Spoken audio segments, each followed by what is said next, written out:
Bad Day at Black Rock was way ahead of its time.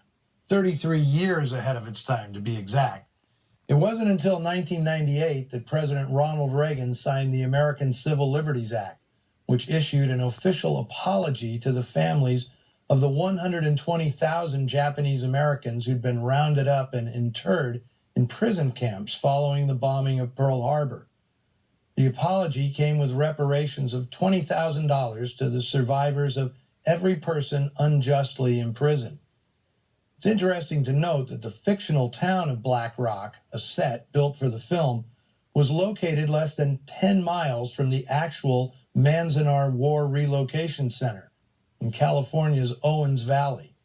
It was the first of 10 relocation centers to be opened around the country, and at its peak, Manzanar held more than 10,000 Japanese Americans, the majority of them born in the United States. To me, Bad Day at Black Rock is damn close to being a perfect film, bold and elegant in its simplicity and diamond hard in its execution.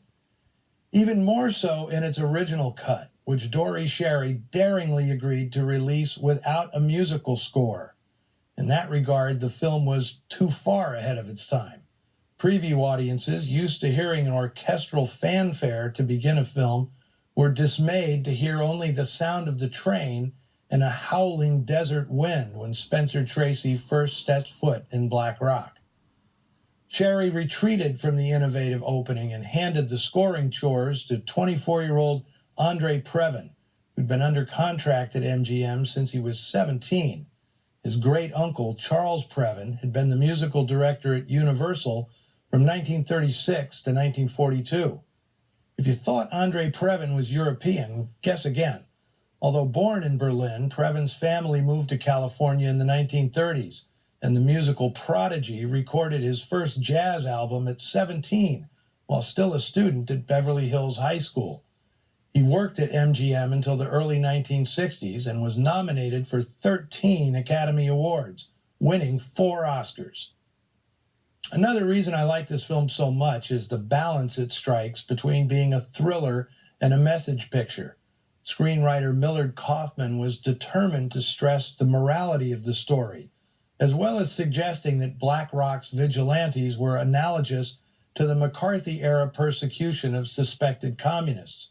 Kaufman had served as a front for several blacklisted writers, including Dalton Trumbo on the noir classic Gun Crazy.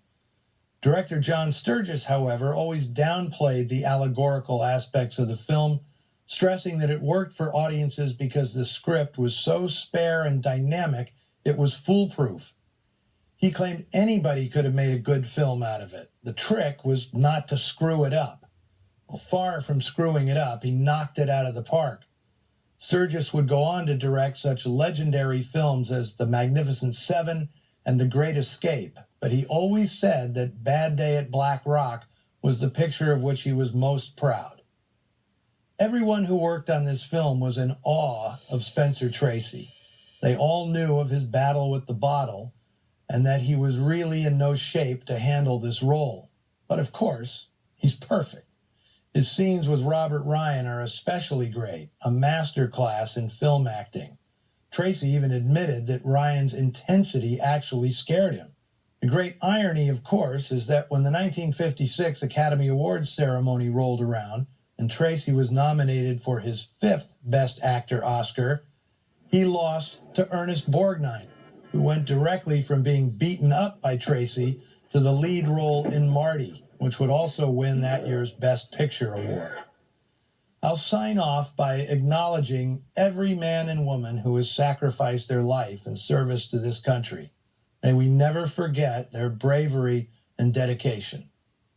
Next week on Noir Alley, there will be no debate about the film's noir bona fides.